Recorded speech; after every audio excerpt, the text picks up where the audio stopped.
우리가 배너 얘기를 자주 얘기한 것처럼 그 배너가 친구로부터의 그 상처와 아픔이 예수의 그 아픔을 통해서 치료받은 것처럼 기독교의 하나의 중요한 원리입니다. 그래서 예수를 내가 얼마나 아느냐, 거기에 우리의 힐링이 있고 치료가 있는 것입니다. 이 땅에 누구나 상처 없는 사람 없어요. 나만 왜 이럴까, 이런 생각은 죄송한 얘기지만 어리석은 얘기고요. 나도 힘들게 솔직히 살아왔는데 다른 사람들 살아온 얘기 들어보면 보통 힘든 게 아니에요. 우리의 모든 삶이 그렇다. 오늘 하루를 견뎌온 게 기적이다. 오늘 하루를 감당해 오는 게 신비적이고 비밀스럽고 기적이다. 이건 진심이에요. 우리가 하루를 버텨 산다는 것은 대단한 것입니다. 이 복잡한 삶의 정황 속에 어쩌면 우리는 이 평화로운 대한민국 땅에 있지만 여러분 우크라이나를 생각해 보세요. 하루를 견디는 것이 기적입니다. 우리의 삶이 다 그렇다는 거예요. 하루하루를 견뎌오는 게 실력자입니다, 여러분. 여러분 기적의 주인공들입니다. 그리고 여전히 이 세상은 제약이 관영하기 때문에 다 상처가 있어요. 다 아픔이 있어요. 누구나 말 못할 그 응어리진 것들이 다 있다는 것입니다. 근데 이러한 것을 치료를 받는다는 것은 아프니까 치료받잖아요. 그러면 이걸 치료받을 수 있는 유일한 길은 성경적 원리는 또 다른 아픔을 통해서, 또 다른 상처를 통해서 내 상처가 치유된다는 거예요. 그럼 우리가 지향해야 할 그 상처가 누구냐? 바로 예수 그리스도라는 거죠. 예수님께서 그 제약을 감당하는 그 아픔과 상처를 감당하는 모습이 우리에게 위로가 되는 거예요. 그 예수님은 그 아픔과 상처의 자리에 죄 없는 분이 옵니다. 잘못 없는 분이 와요. 잘못 없는 분이 와가지고 엄청난 수치와 아픔을 당합니다.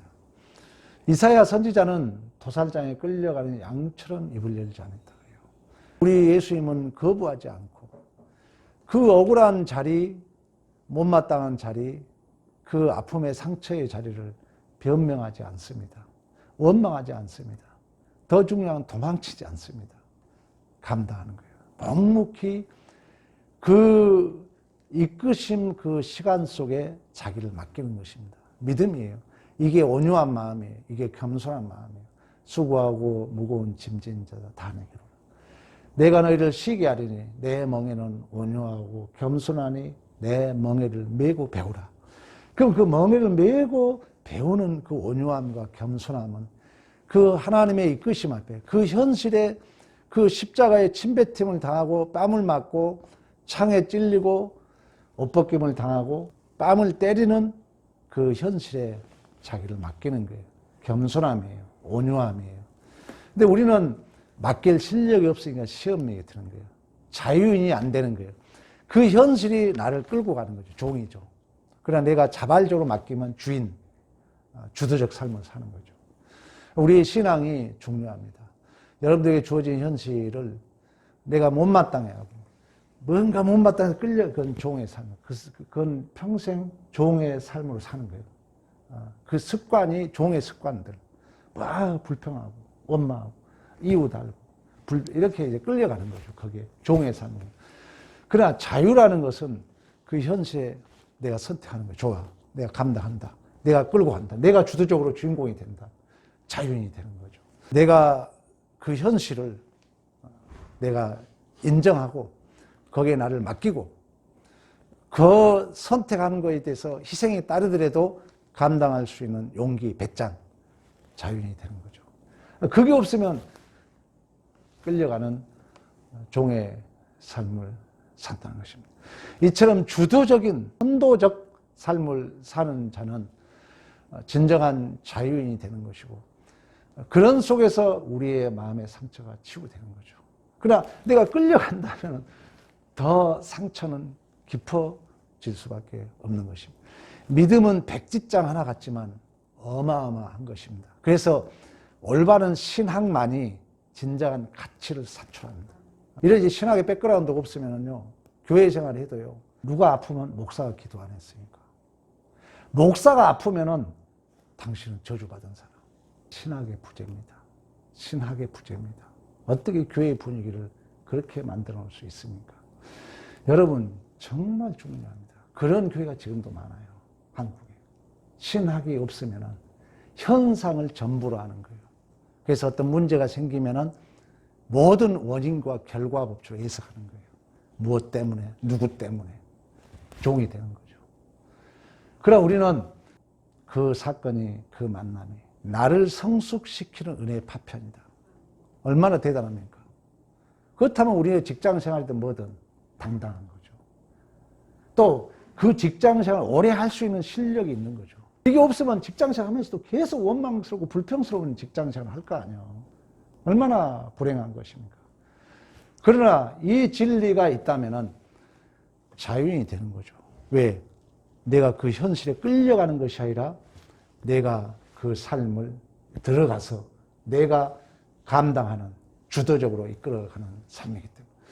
그래서 우리 안에는 반드시 죄의 결과로, 형벌의 결과로 믿는 자나 믿지 않는 자나 아플 수 있고 사고 날 수 있고. 여러분 교통사고 한 번도 안 났어요? 아플 수 있어요. 그러나 목적하는 지향이 다르다는 거예요. 믿지 않는 자는 그것이 전부로 해석되겠죠. 그리고 믿지 않는 자의 벌이 뭐예요? 선악과. 선악과는 뭐예요? 내가 모든 것이 기준이에요. 내가 선택하고 내가 판단하고 원인과 결과 법칙에 끌려가는 거죠. 그러나 우리 욥기에서 공부했던 것처럼 성경에 말한 건 뭐예요? 너는 주인공이다. 너는 청직이다. 너는 대장부다. 너는 나의 대리자다. 우리의 목적은 다르다는 거예요. 어떤 고난이 와도, 어떤 시련이 와도, 현실적 동일한 고난을 당해도 우리가 목적하는, 우리가 해석하는 내용은 다르다는 것입니다. 펠렉스 쿨파라고 얘기했던 것처럼 오 거룩한 죄요, 오 은혜로운 죄요. 지금 당장은 내가 설사 내가 해석이 안 돼서 원망스럽고 불평스럽다 할지라도 그것이 상처로 남지 않아요. 올바른 신학, 올바른 설교를 듣는 한 그 상처는 치유됩니다. 왜? 나중에 보면은 그게 은혜였다는 것이 해석이 되니까. 그래서 어거스틴이 오 거룩한 죄요 그랬다니까요. 오 은혜로운 죄요 그랬어요. 왜?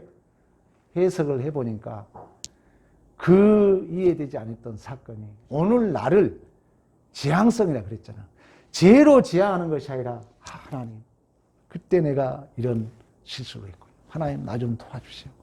이렇게 지향성이 하나님을 향하도록 해석이 된다는 거예요. 그러면 하나님을 바라봤을 때 나의 상처가 치유되는 거죠. 왜? 우리 주님은 아무 죄 없으신 분이 오셔가지고 당한 그 아픔, 그 억울함, 그 분노. 이거 모르면 여러분 기독교가 아닙니다. 이거 모르면 구원이 없습니다. 영생이 없어요. 그래서 사도 요한은 요한복음 17장 3절에 영생은 유일하신 하나님과 그가 보내신 독생자 예수 그리스도를 아는 거다. 아는 거다. 얘기를 하는 것입니다. 그러면 이제 이 땅에 형벌이 주는 그게 복이고 그러면 내세 죽어서 그러면 뭐냐? 죽어서는 우리 간단하죠. 믿지 않는 자는 어디 가는 거예요? 지옥에 가는 거예요. 지옥이 있다 없다요? 있는 거예요. 그러면 지옥이 있다 없다를 뭘로 확인할 수 있느냐? 이 땅에 죄 지어봐요. 의도적으로 한번 여러분 하나님한테 불순종해봐요. 마음에 평안이 있는가 없는가. 진짜 선택받은 자녀는요.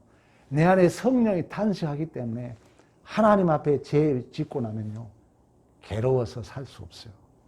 지옥이 있다는 거예요. 그러나 하나님 앞에 여러분 순종해봐요. 이 평화, 이 기쁨, 뭘로 표현할 수 없는 거예요. 천국이 있다는 증거예요. 반드시 지옥과 천국이 있습니다. 지옥과 천국이 있는 거예요. 우리가 이 땅에 분명히 경험할 수 있어요. 믿지 않는 자들도 죄를 지어봐요. 해결점이 없는 거예요. 세상 사람들이에요. 세상 사람들은요, 절대 끝이 없는 거예요. 자기 옳음이 증명될 때까지 싸우는 거예요. 세상 사람들의 원리입니다. 그러나 우리는 이 땅에서 많은 상처와 아픔을 당하지만 예수 바라봄으로 우리가 치움을 받고, 또 내세적인 복은 아까 얘기했던 것처럼 천국과 지옥이 있다는 거예요. 오늘 우리가 읽었던 계시록이 우리는 첫째 사망에 이른 자는 둘째 사망에 너를 주장하지 못한다.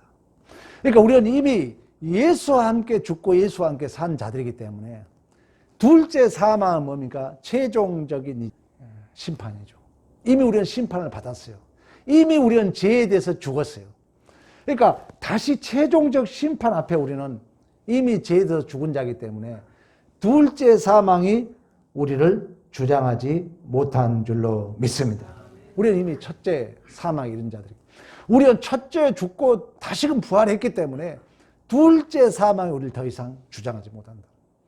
그런 의미에서 여러분, 영적인 부분의 자유는, 우리가 최고의 자유를 누릴 수 있는 방법은 우리는 이미 죽은 자라는 거예요. 계시록 20장 4절 한번 보겠습니다. 또 내가 보좌들을 보니 거기에 앉은 자들이 있어 심판하는 권세를 받았더라. 또 내가 보니 예수를 증언함과 하나님의 말씀 때문에 목배임을 당한 자들의 영혼들과 또 짐승과 그 우상에게 경배하지 아니하고 그들의 이마의 손에 그의 표를 받지 아니한 자들이 살아서 그리스도와 더불어 1000년 동안 왕노릇하리라.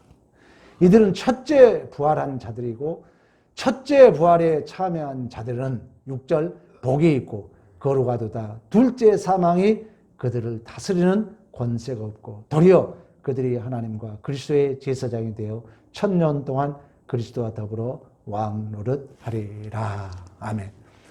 자, 첫째 부활에 목배임을 당한 자. 자존심도 없어, 우리 교회 안에서. 왜? 예수가 주인이기 때문에. 이러면은 우리가 망할 것 같죠? 자유인이 됩니다. 하나님이 다 복되게 인도해요. 이런 신학이 있을 때만이 어려움을 당할 때, 누가 나를 이해되지 않는 일로 억울한 일을 당할 때 참 자유인이 된다는 것입니다. 근래에 와서 크게 깨달은 거. 아, 올바른 신학이 이렇게 중요하구나.